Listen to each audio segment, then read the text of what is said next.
Okay. I think we're back. I think we're good. Whew, Okay, cool. All right, so man. I'm back with Smooth Producer Midnight. It's Minx Couture. We just had such a we were about to kill you. We were like, that damn apple. All right. Don't get me started. Don't get us started. Gee, So, like we were saying before, we were rudely interrupted by the podcast gods. Smooth Producer Midnight. yes.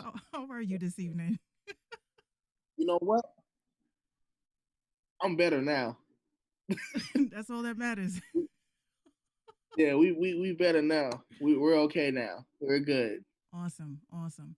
All right, so we had some technical difficulties. You know that shit happens, ladies and gentlemen. So this is the Mix Show podcast. Anything could happen. So yes, I'm here with Smooth Producer Midnight. He is a rapper and producer from New Orleans, and we pretty much we came across each other on once again the almighty Twitter, I believe. I believe it was Twitter, right? Yes. Yes. Almighty Twitter. That's the goat. The goat. Yes, and And it's a long time coming too. It's oh, a long time. it was a long time coming, and of course, it was a relationship that we built, and just had so much in common besides gaming and everything else like that. So, let us, tell us about yourself. Tell us about how you got your start as a smooth producer.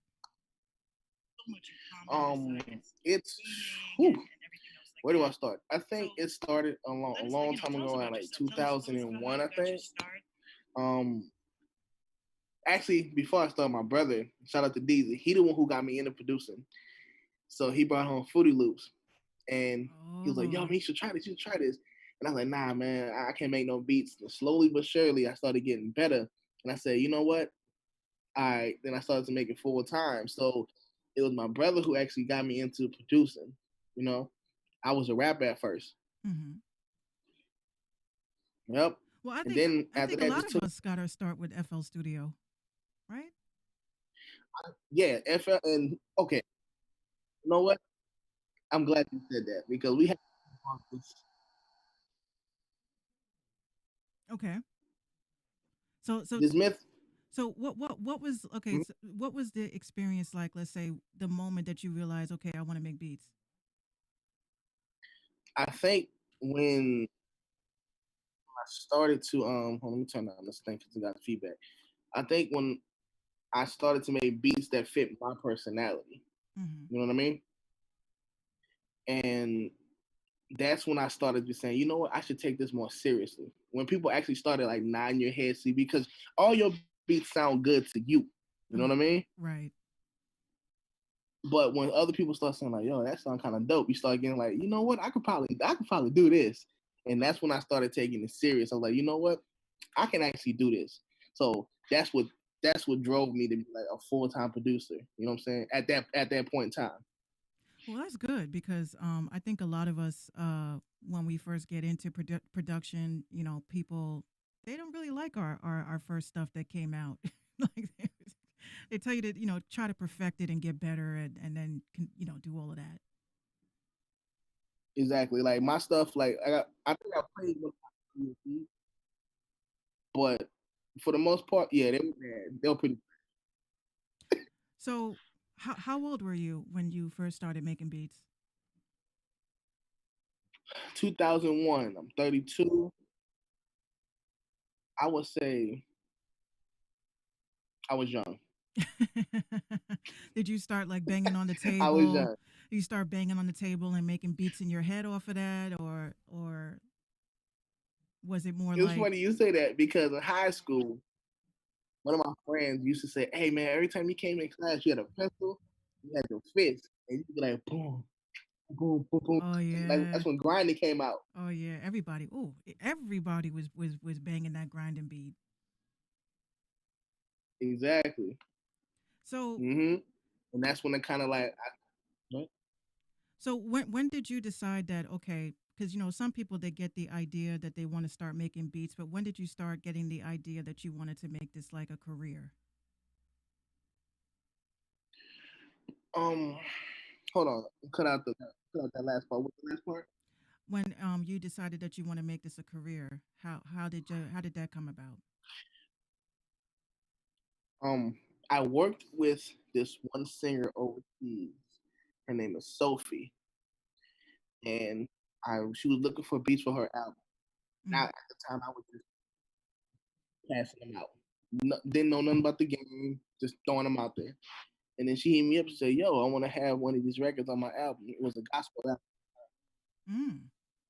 and I was like, "Nah, you don't want this. You don't want this." No, so we started doing all the paperwork and registering and stuff like that. And then I got my first royalty check. Oh, okay. I was so, like, so once you got that royalty check, you say, "Wait a minute, I could get used to this." "Yeah," and it wasn't a big check at all. But it woke me up. So, Like, when did you realize? oh snap! So that's how you do it.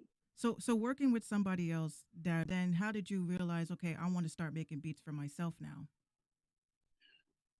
Well, to be honest with you, I went on a drought, and my style of production wasn't what other artists wanted to hear, or it wasn't catchy enough or anything like that.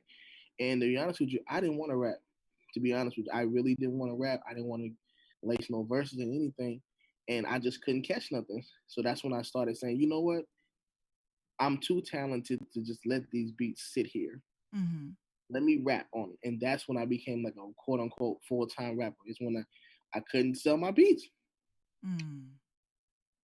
See I think most of us, like I know for myself, I me becoming a producer was like my hand was forced because I got so tired of waiting on people to just make me something. And in the songs that they gave you, which is like, like, hey, here, take this. Um, I felt like they weren't really made for me. Hmm. So And that's how I felt. I felt like they kept telling me, "Smooth, man, you got to make these kind of beats. Smooth, you got to make these kind of beats." I said, "But they're already out there. Why am I making the same thing?"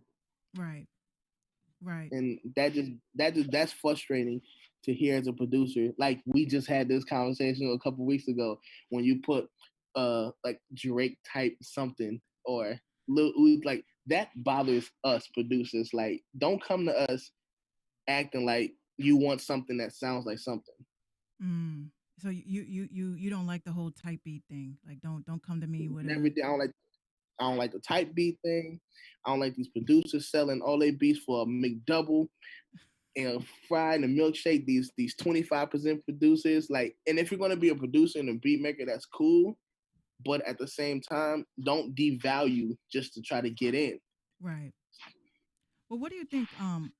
Because since you've been in the game for a minute, what do you think has changed as far as being a producer? Like, do you, because there's all these Twitter debates and people getting in their feelings about it.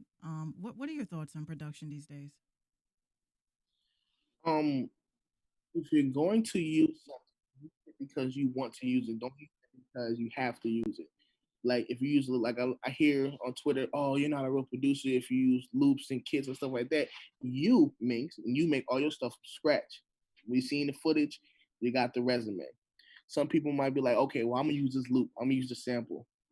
As long as you don't abuse what you are given, it's okay.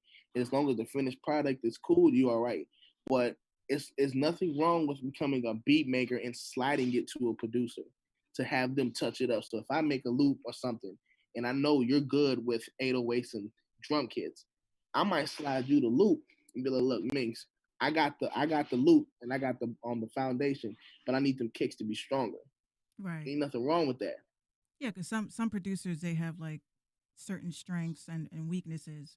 I would definitely say Mm-hmm. my weaknesses as a producer is I would say my drum pads, my kick pads. I think I overthink too much. I'd be like, oh, okay, this sounds like a kick that was used in this offset track or whatever the case may be, and I try to like shy away Mm-hmm. from it. Um, and I know like sample challenges and stuff like that. Have you participated in any challenges or anything like that? Honestly, know it, but I should though, because I know you be getting down in the ones and twos on Twitter and the sample challenges. I'm gonna have to. dive in that too a little bit. I'm gonna have to get into that, but now I haven't. Yeah. I Well, haven't though. I definitely I feel that because when it comes to I look at it as like sharpening my tools. Hmm.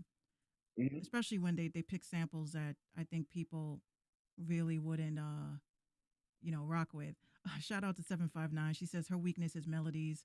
A lot of people they have their weaknesses, but the fact that we can actually identify it before a person hits us up and says, "Hey, you need to work on this or work on that." Um, that's And pretty half the dope. people, go ahead. No, I said that's pretty dope. That's pretty dope. Mhm. And half the people that say that is producers have egos. Like producers have egos at the end of the day. Like it's a whole measuring contest for producers. What did you use? I should. Why should I use this? Because I use this. But what if I want to use this? Now it ain't gonna sound right. Isn't that gonna sound right because you said so? Like as a producer, make the sound you want to make. If you need help, go get help if you need it. But make sure you make your sound. That's what makes you different. Don't just give in because somebody else say so. We had to talk about 808s. I don't use 808s. Don't use them. Hold on one second. Shout out to my twin sister. She's tuned in. She doesn't really watch my shows and stuff like that. So her tuning into this is it means a lot to me. It really does. So she's in the chat watching right now. Um, Now I don't know if you were there when we talked about the other day. They're simplifying production by creating artificial intelligence and artificial technology to help producers, I would say, minimize their time. And one of the things I saw, I meant to tag you in it, was when they said that they were creating AI technology to create chords. Hmm. How do you So feel it's about that? so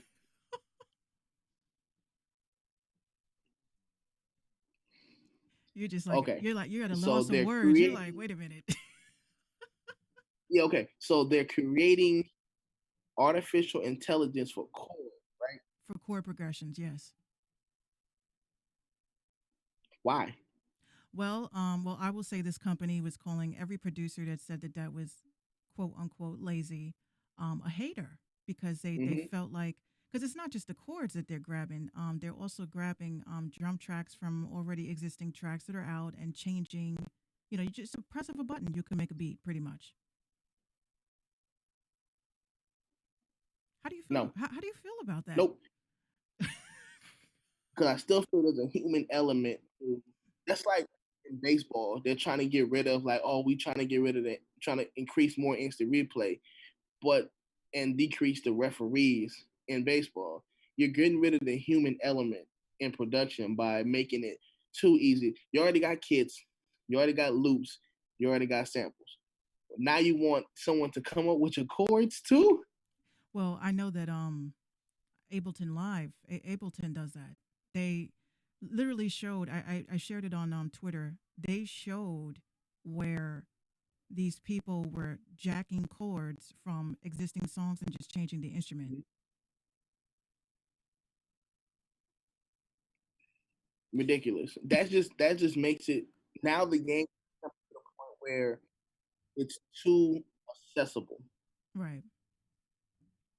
So pretty much Anybody like, can do it now. but the thing I don't understand is, us as producers. I mean, what would you say, just for the record, on your let's say your experience?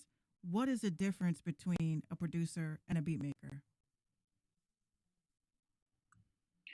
Um, I've done both, so I've done both. A beat maker is someone who just laces the beat and send it to the artist, Okay. send it to the label, send it to whoever. They just like what they hear. That's a nice beat. Give it to us. A producer does the same thing, but they format the record. They turn that beat to a record. They might not necessarily change anything production wise from the beat, but you produce the record. Like people say, Bead is considered a producer. He don't make beats, right? Don't make beats, but when he get in that studio he got this artist saying this artist doing this, he's producing the record. Right. You I can't believe people actually consider, like, people really consider Diddy a producer. you know what they do I mean, because you know why? I'll tell you why. Because when the track is finished, it doesn't say it says producer, co-producer. It doesn't say beat. It may say producer, smooth producer, midnight, mhm. co-producer, Diddy. And I'm sitting looking at Diddy like, you didn't you got one drum kit. So he probably just arranges the track. Like he doesn't do anything to the track. He probably just sits there and says, "Okay, no, I think they need to come and sing in here." And then okay, let me bring in, bring in those hi-hats here. So he's not literally creating the beat. He's just like being the conductor. Well, That's a big producers and beat makers. Beat makers make the beat and slide it to you. Like here it is, here's the instrumental. You can EQ it a little bit, you can master it a little bit, tweak stuff out, but here's the beat.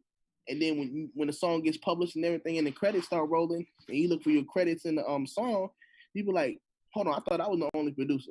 No, you like just yeah, gave us the beat. like you did all the work. You did all the hard work. You just like kind of like Mm-hmm. a paralegal who does all the research for the attorney, but then the attorney shows up in court and beats the case based on your notes. That's basically what it Exactly. is. So it's like, yeah. So pretty much it's like, um, everybody has to get their fair share and everybody has to get credit for everything. So like it's kind of it's kind of like a split sheet. It's like anybody who was involved in the project will sign that split sheet no matter what. If you said an ad lib, you want it. You know what I'm Hmm. saying? If you added a 16 and you wrote 8 bars, you put your name on it. It's kind of like that's like the writer's version of a split sheet. Beat maker, producer, it goes hand in hand. And it's not wrong. It's not bad to be either one. It's not bad. So when it comes to let's say your experience being a producer, now we all know there's a lot of artists and producers that don't have their stuff legit. How do you Mm-hmm. feel about working with an artist that doesn't have their work, you know, copywritten, or they just don't have any publishing or anything like that? Um, I don't mind working with them if they're willing to learn. Because at one point in time, I was just like them too. I didn't know anything about clearance. I didn't know anything about registration. Don't know anything about a publishing company. Nothing. So if they come to me and say, "Listen, man, I got these bars. I want this beat, but I don't know what to do with it." During if they're serious during the process, I can walk them through it. So okay, so before you even get in a booth, do you have a publishing company? Right. If they say no, I say do that first. Okay, so that's That's the good first thing you though. need to do. That's good though, because some people they'll just run off with their credentials and file that shit and say, well, good luck with that. That's actually good though. That's a very humble way of thinking. Hmm. And that's just the I don't want when producers we get to a point where we feel like we're untouchable. You know what I mean?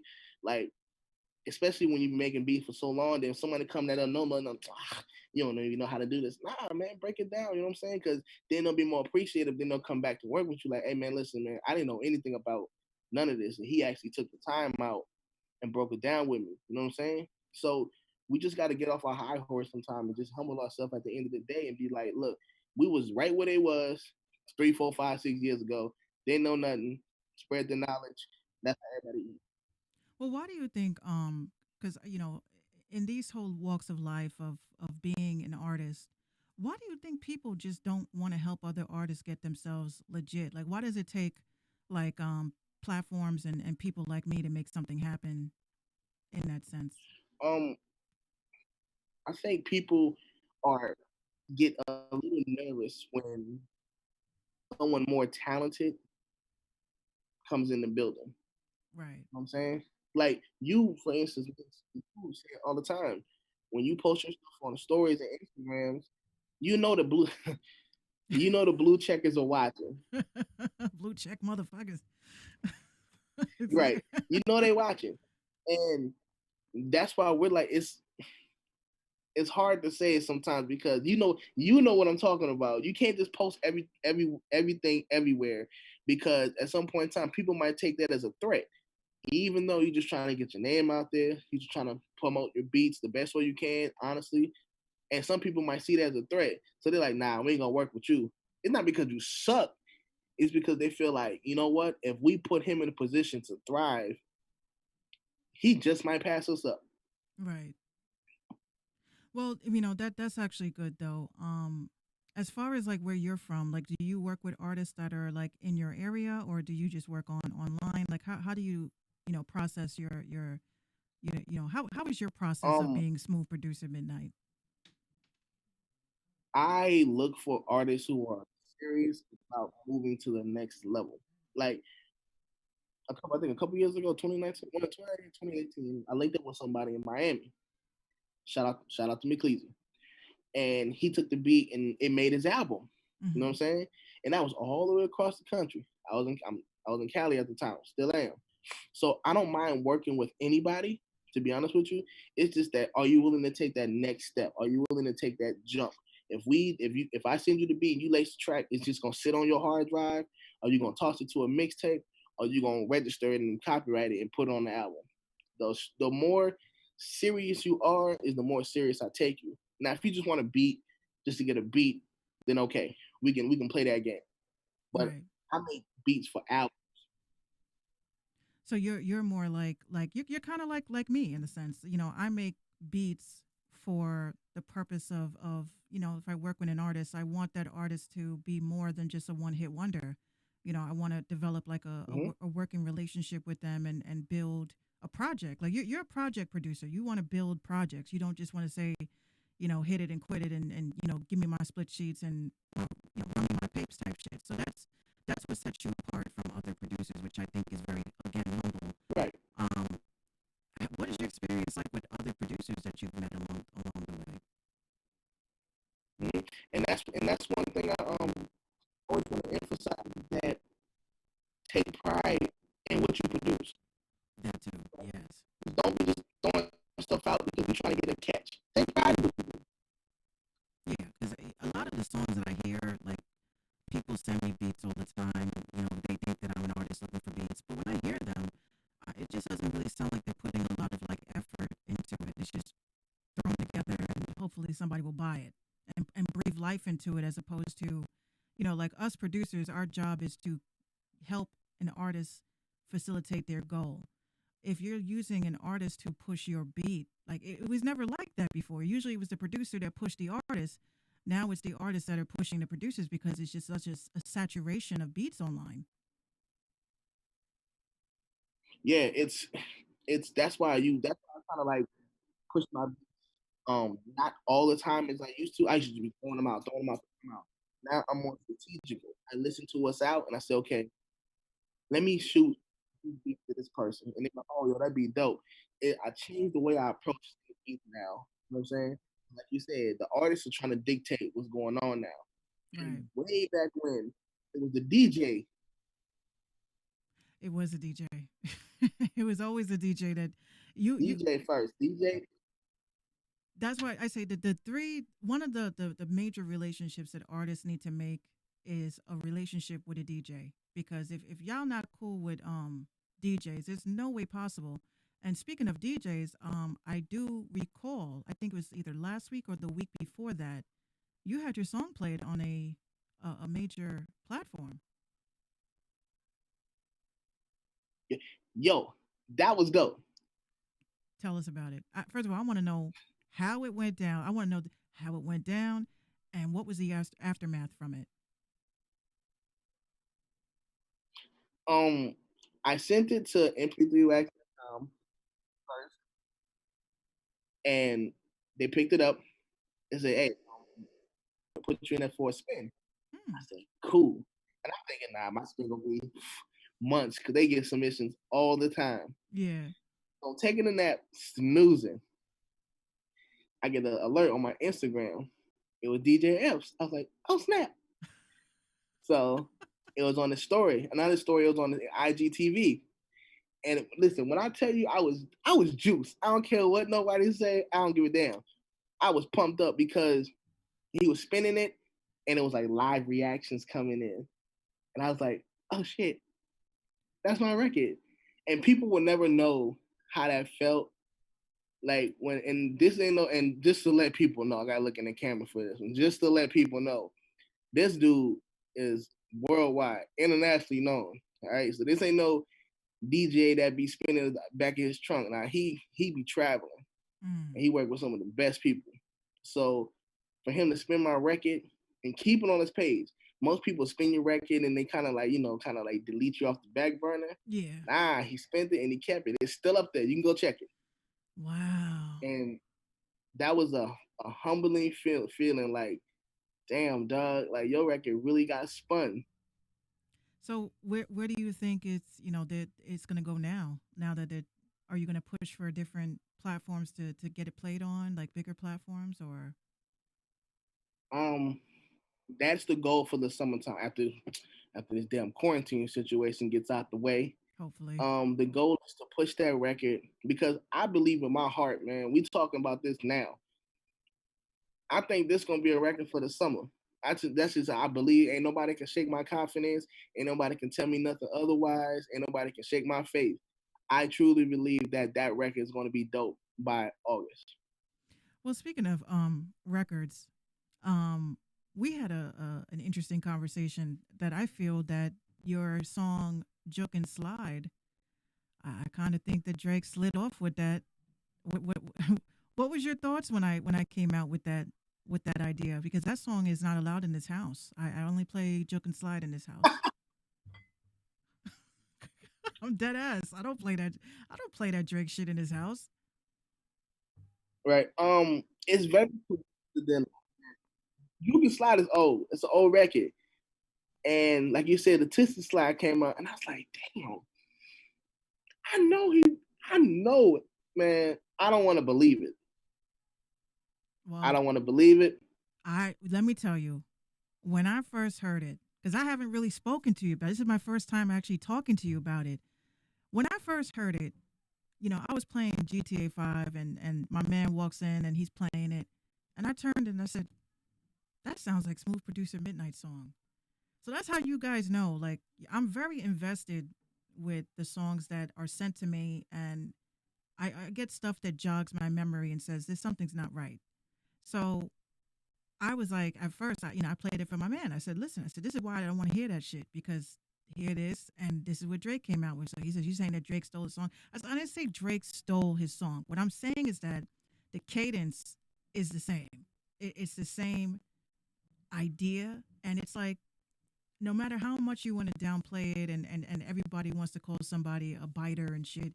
I didn't say Smooth Producer said it. I said Minx Couture said it. I feel that the idea is similar because yours was first.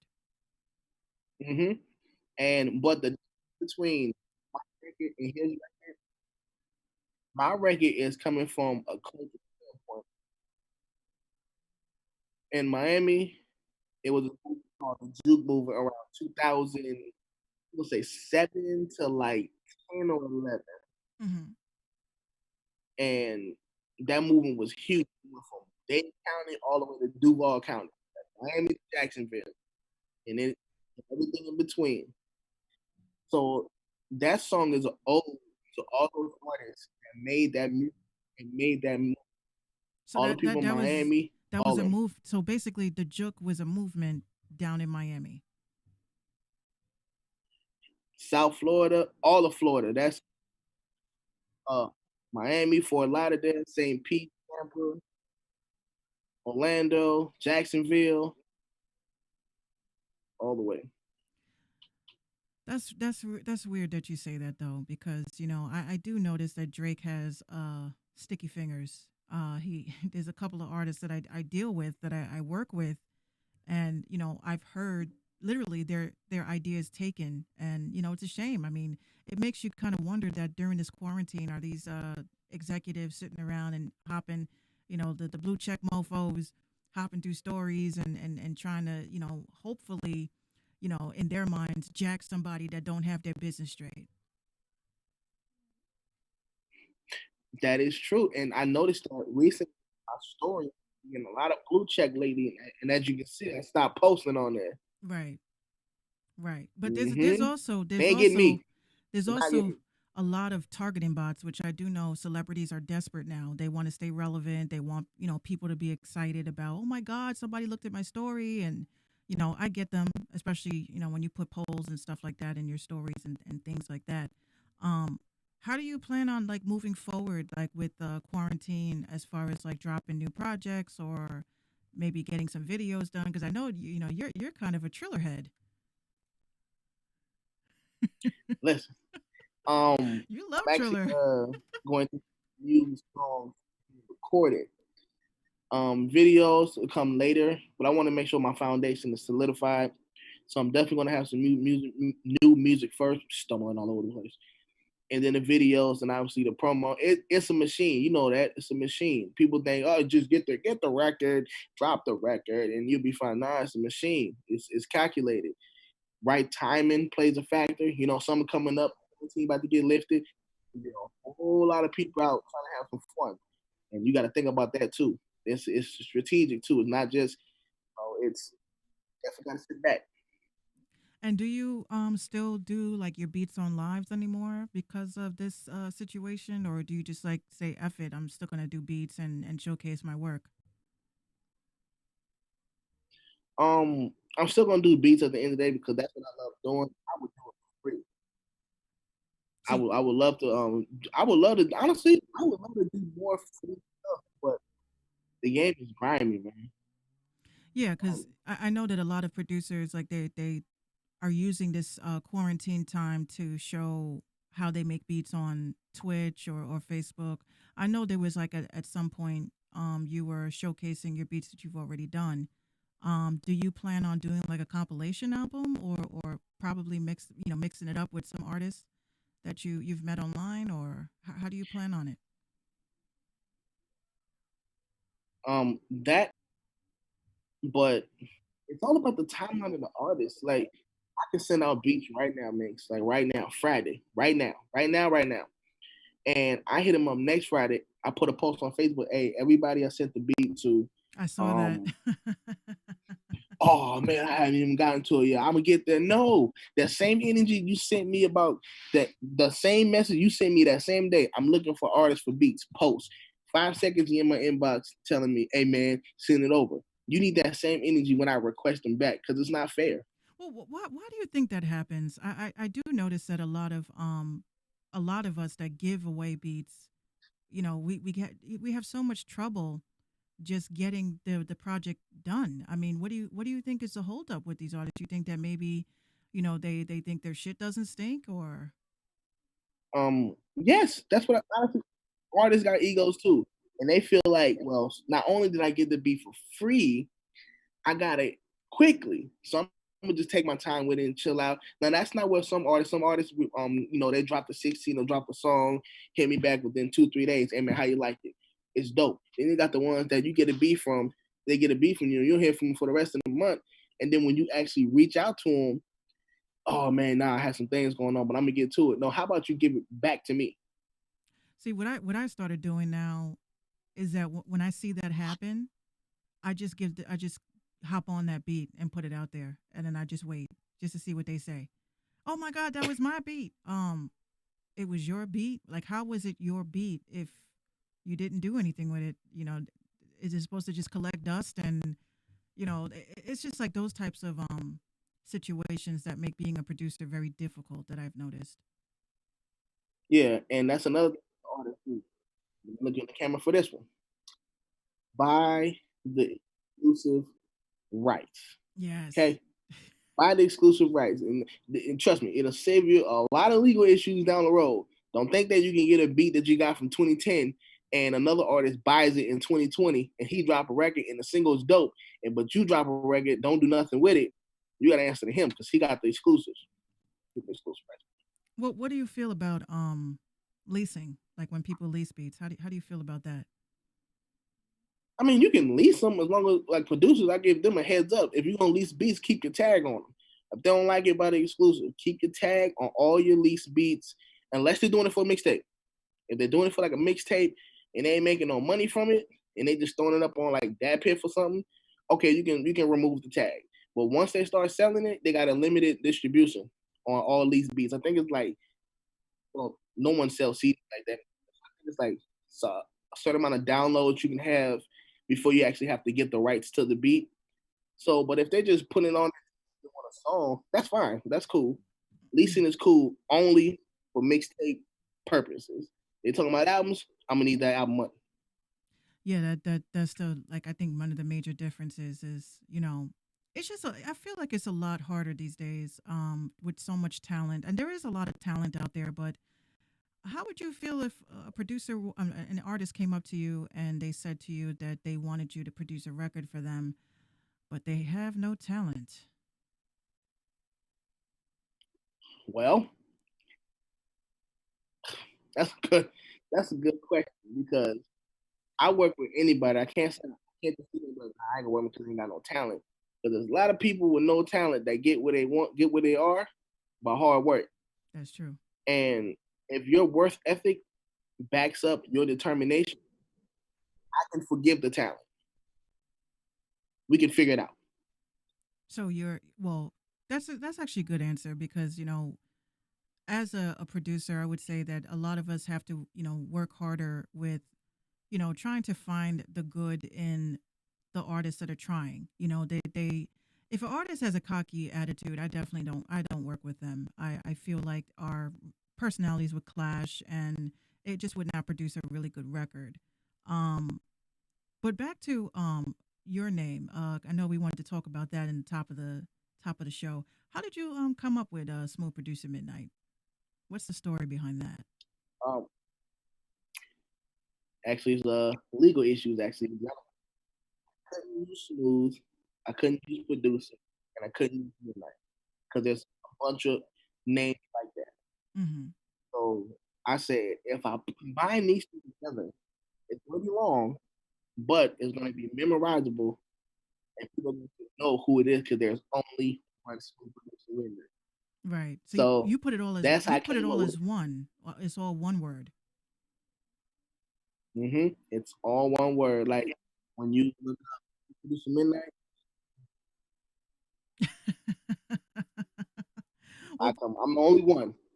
well, that's good though because a lot of us our names are given to us and sometimes because of legal issues we have to give up on it. I know that there was a couple of times that actually I haven't had any issues with my name Minx Couture, but I do see there are some fashion companies that go by the name Minx Couture, so that might be a conflict of interest if they are trademark. Um, I haven't had any issues yet, but I guess they don't expect me to blow up or anything like that. Yeah, that's coming. Don't worry. The It's, moment you start making moves, it's coming. They're gonna be like, we're going, cease and desist. yeah, that's what they're gonna do. They're gonna come after me and just like ream me, and I'm gonna have to change all of my shit. But I'm cool with that. Um, Mm-hmm. so as far Yeah, I as know. You as got it. as like I usually ask everybody with this horrible situation going on, how are you dealing with quarantine? How is it affecting your life, and is it affecting you at all? Well, I work, I work for the school district, so it definitely affected me in terms of work and to keep it real since we have live conversation. Um, I've taken it with a grain of salt because it's such a big event that happened. It kind of caught everybody off guard, especially me. Hmm. And I won't even lie to you. At one point, I was like, man, this is a lot. It was a lot. Right. You know, losing, I mean, your whole life stop. Just halt. Can't go here. Can't do toilet paper. We're still trying to figure that out. Toilet paper floating off the shelves. Getting like it's a lot at such a short amount of time. So I talked to my family. Shout out to my brother. A's, talk to my mom. Hi, mom. And all my other friends. And all my other friends just to keep me like keep me cool. So Well, I know it's a huge, like, you know, wake up call for a lot of us. A lot of people have had like an awakening in their lives when they've said maybe I should do more because this is, a sign to do better or to do more or to chase any aspirations that you may have. Um, you have any like goals that you've met so far, or are you making new goals to achieve before quarantine is over? Um, my goal still stands the same. I want to hit record this year. You That want goal has never changed. And I know some people tell me, put my expectations because you can't see yourself doing it. right. I'll never do that. I stand calm, stand pat. My goal this year is to get a hit record. That's it. That's a very That's it. interesting. That's Everything else could fall in place. But the immediate goal is to get a hit record. And that's been my goal since January 1st. And who were some artists right now that are mainstream that you would love to work with, if there's any, or anybody underground? It's crazy because I'm not starstruck. So at this current juncture, I'm not trying to be mean or nothing, but I can't see myself working with anybody right this minute because I'm not established. I'm not established. And it would be wrong for me to say, oh, I want to work with this, that, and the third. But I'm like, but your foundation ain't even ready yet. Right, So when I get my foundation together, we can have that. I can answer that later. But right now, I can't work with anybody because I gotta get my catalog together. I got to get my situation better. I got to put myself in position to help other people as well. This ain't just for me. right. Well, that's very noble. That's really good that, because a lot of people I see online, they be trying to pitch beats and stuff like that to let's just say Cardi B or something. And they if Cardi B was to call them tomorrow and say, "Hey, look, take a flight out," they couldn't do that. They would be unable to do that because they don't have the resources or even money set aside to make moves like that. Um, Hmm. so I do understand that aspect of pretty much being right before you take situations that will make you go left.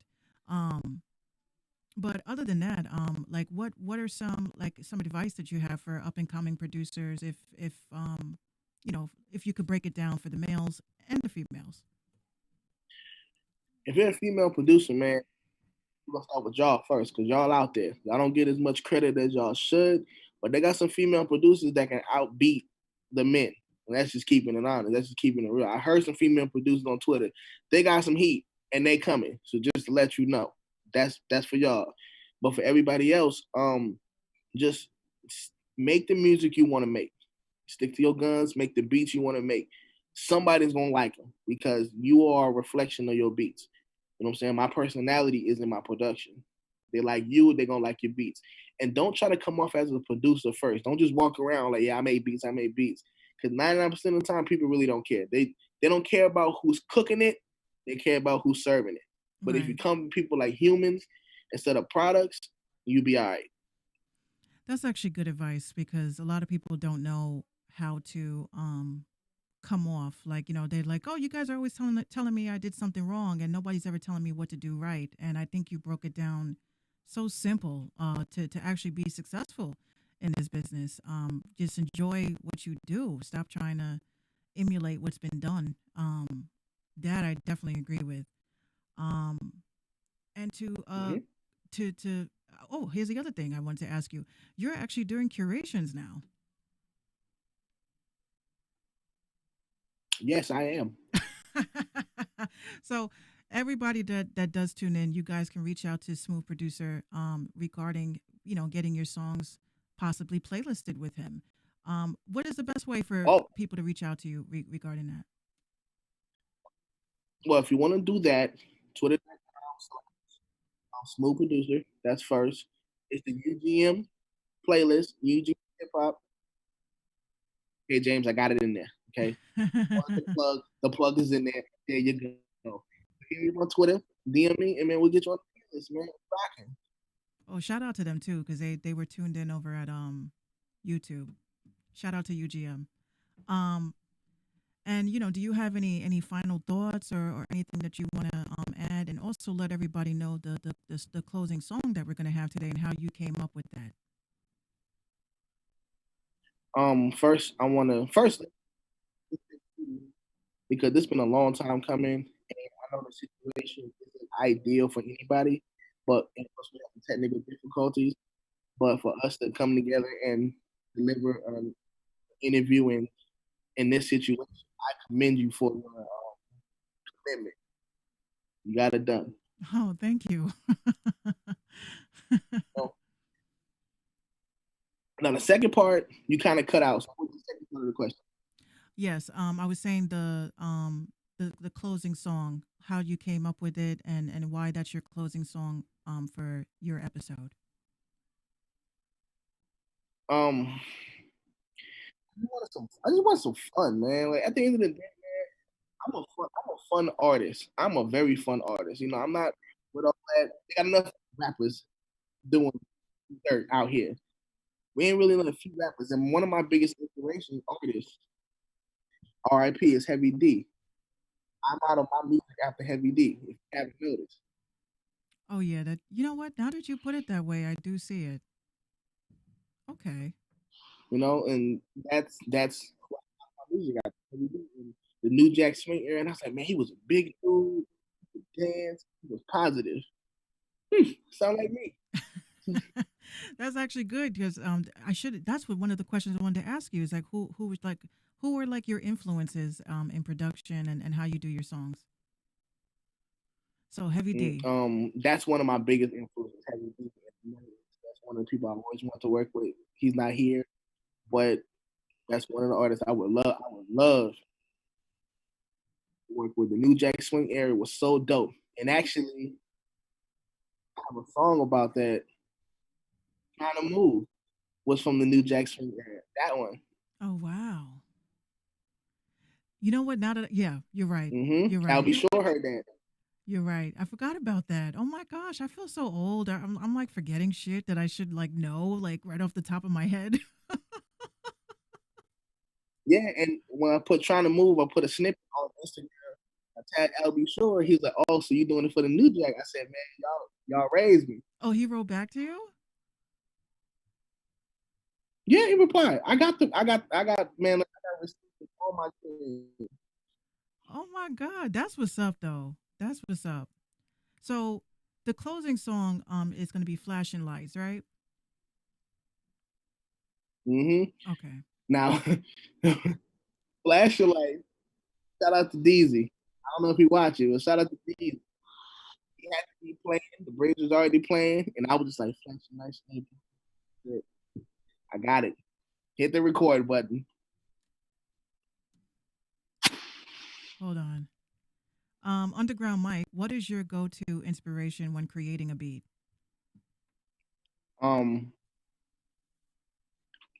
Shocking. When I'm trying to create a beat, I listen to video game music.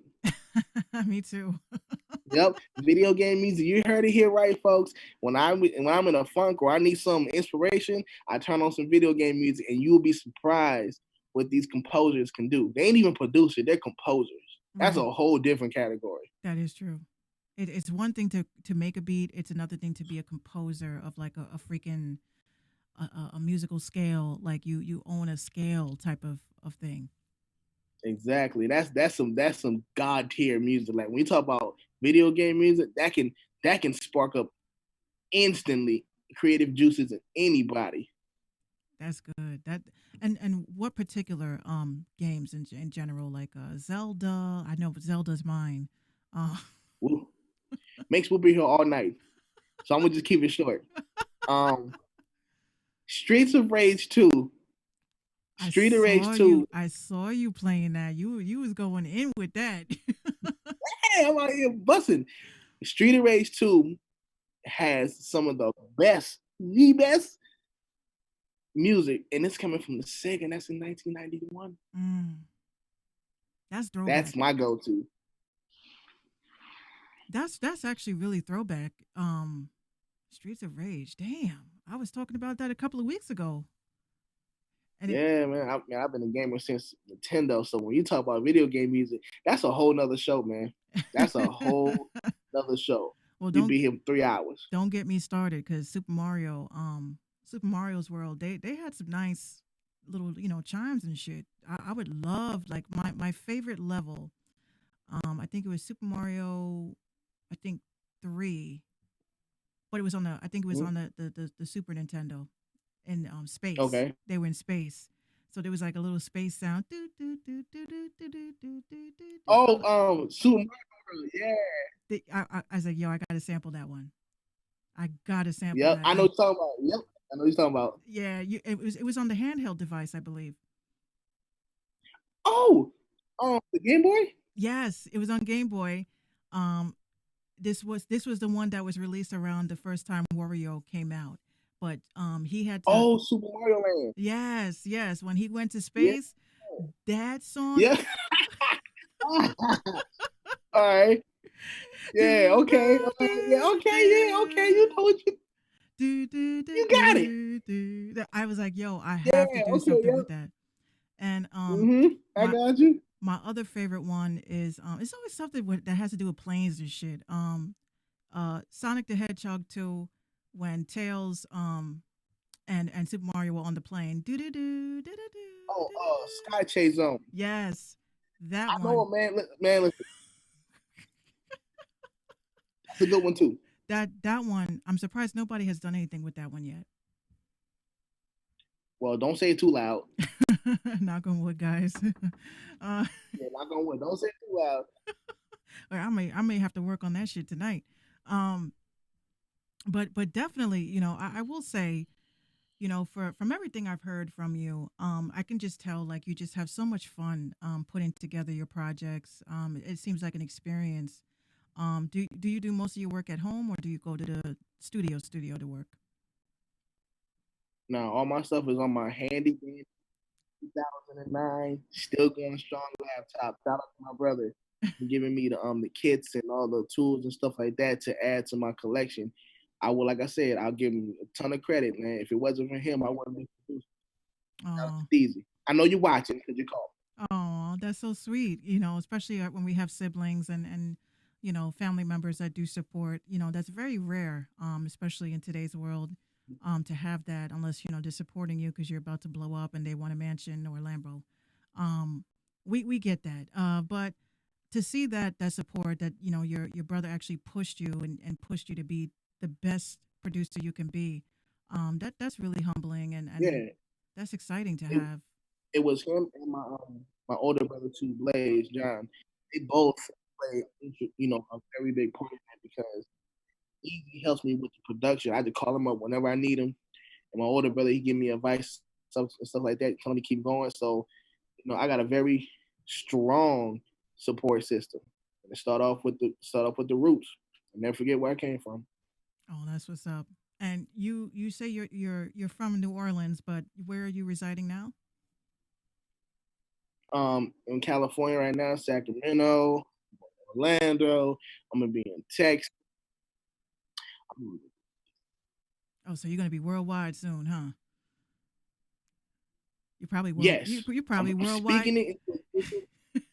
You're probably worldwide now. I mean, hopefully, like I keep telling everybody, one of my major dreams is to link up with everybody that I've come across and get like a tour or something together and just have like a nice little reality show experience and just showcasing what it was like to get off of cyberspace into the real world and working together. That would be real crazy. I would love that. That would be dope. Actually, that's a good idea. Hold on to that. We gonna hold on to that because watch, it's gonna happen. Everything I say happens, and I do believe that this will happen. And I can't wait to meet you and several others that have come across in this walks of life, and as well as this journey in music. You have any final thoughts? Um, to everybody watching or everybody that stay positive, man. Find something to smile about every single day. I know it's gonna be hard out here.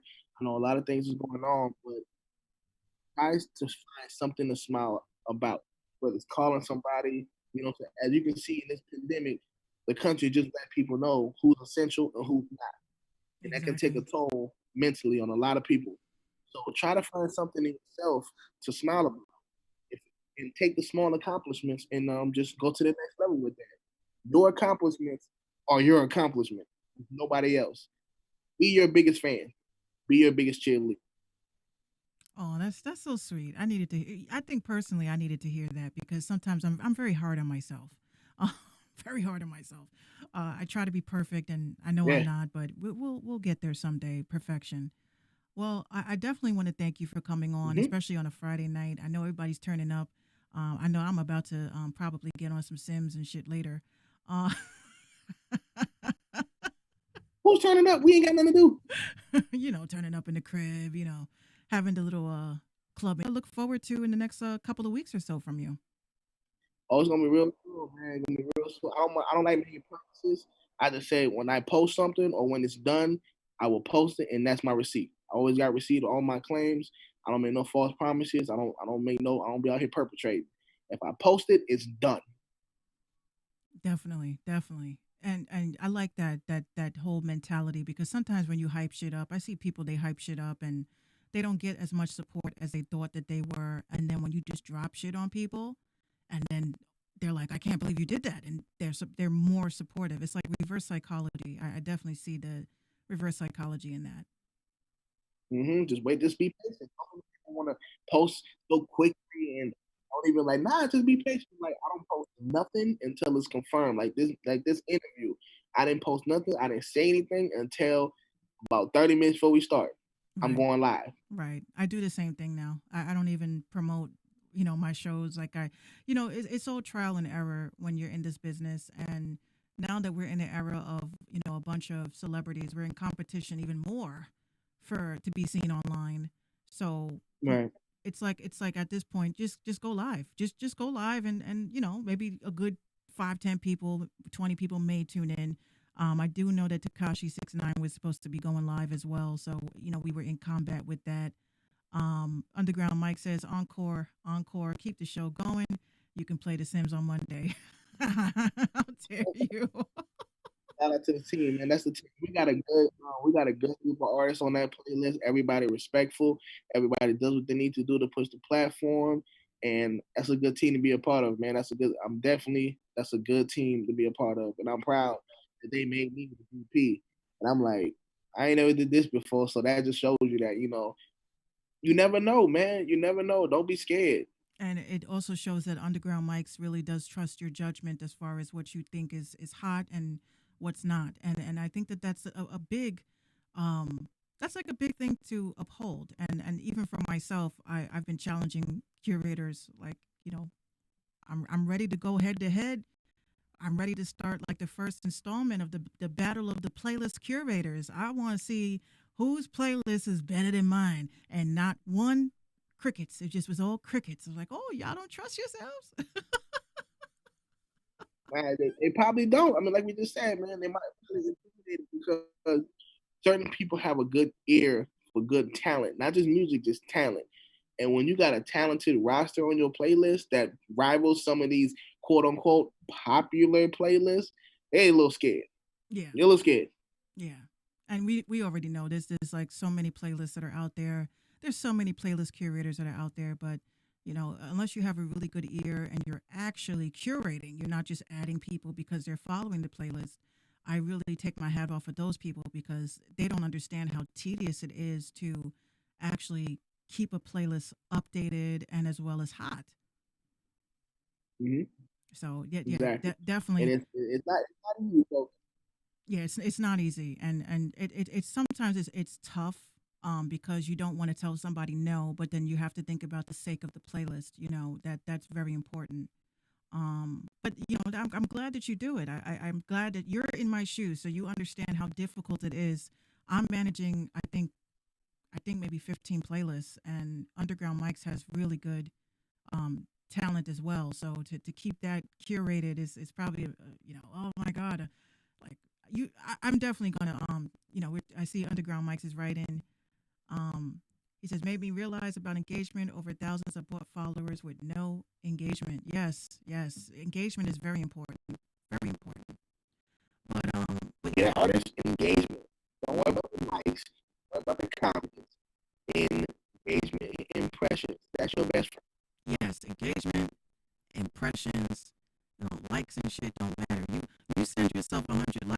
on Instagram right now and you go and look at their insights, you're gonna be like, 100 people didn't visit Exactly. 100 people didn't visit my profile. No, they didn't. That's not how that works. If only they knew. Well, yeah. So this is what I'm going to do. I mean, everybody that tuned in today, we do thank you guys so much. You guys can hear the straight audio will be uploaded on platforms everywhere Sunday night, so you guys can actually hear it. Some people didn't like to sit and watch it; they just like to listen. We get that.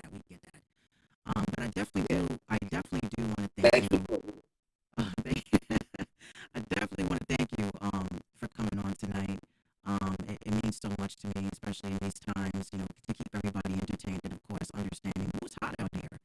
And, of course, we have Smoothproducer Midnight, and we're going to be closing the show with Flashing Lights Blinding Me. This is over on Spotify. You guys go ahead and follow Smoothproducer over on Instagram, SP Midnight, as you guys can see in the bottom of the screen. And definitely show him love. Reach out to him, to talk to him about his music and as well as his other endeavors and being a VP of playlists. Baby, smell good. It smell good. All right. Well, Smoothproducer, I'm going to close the show. I'm going to close this episode with Flashing Lights. And again, I thank you guys so much for taking the time out to rock out with me at Smoothproducer Midnight. Enjoy. And we will touch base with you guys on these platforms everywhere, Facebook, YouTube, Twitter, everywhere that you could think of. We are here for you, and we are definitely excited to keep this going as far as we can. So here we go again. Thank you guys so much for tuning in. All right. I hit the wrong button. All right. So here we go. Flashing Lights Blinding Me. Good night.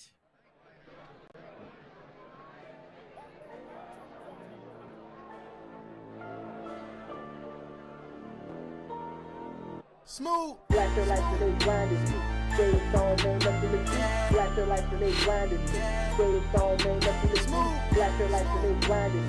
Say it's on, man, nothing to see. Black your life till they blinded me. Say it's on, man, nothing to see. Every time I walk into the club and she show me she want it. She want it, she want girl. Taking shots on her every you calling. She wanna just join it. Break up. Spinning records, being reckless. It's time for a checkup. We're running together. The beat knocking in your speakers. You don't believe us. Hitting so hard, her booty just needs a visa. Flash your lights and they blinded me. Shades on, man, nothing to see. Dance floor is filled with my knees. In Orlando, in Miami. Flash your lights and they blinded me. Shades on, man, nothing to see. Dance floor is filled with my knees. In Orlando, in Miami. In Orlando, in Miami. Shades on, man, nothing to see. Dance floor is filled with my knees. Dance floor is filled with my knees. Shades on, man, nothing to see. Dance floor is filled with my knees. In Orlando, in Miami. In Orlando, in Miami. Flash your lights and they blinded me. Shades on, man, nothing to see. Dance floor is filled with my knees. In Orlando, in Miami. Fit, looking tight, looking right. Digging boys, man, we getting it right. Neon Night Riders on site. Neon Night Riders on site. Females feel us, we also smooth. That's my name, so you know what I do. And we are the infamous crew. And everything I do it for you. So let's be real, I shut the club down. Solo with my crew on my rounds. Don't even need to speed these rounds, so I'ma let Dizzy break it down. Running scared, Paul walking down. Walking Dead is here in town. Beat is mixed and chopped like how. Fingers moving and mix it down. Moving mountains like Usher how. Magic hands, let me take you down. She called me Chris, so I took her down. While I laughed my ass to the circus high. What are you drinking? Cranberry vodka. What are you smoking? Some of that ganja. How are you dancing? Kinda crazy. A little romantic. No, cause we are. Flash your lights and they blinded me. Shades on, man, nothing to see. Dance floor is filled with my knees. In Orlando, in Miami. Flash your lights and they blinded me. Shades on, man, nothing to see. Dance floor is filled with my knees. In Orlando, in Miami. In Orlando, in Miami. Shades on, man, nothing to see. Dance floor is filled with my knees. Dance floor is filled with my knees. Shades on, man, nothing to see. Dance floor is nothing to see. Dance floor is filled with my knees. Flash your lights and they blinded me. Shades on, man, nothing to see. Flash your lights and they blinded me. Shades on, man, nothing to see. Flash your lights and they blinded me. Greatest song, man, nothing to see. Black your life, so they blinded you. Greatest song, man, nothing to see. Black your life, so they blinded you. Greatest song, man, nothing to see. Black your life, so they blinded you. Greatest song, man, nothing to see. Black your life, so they blinded you. Greatest song, man, nothing to see. Black your life, so they blinded you. Greatest song.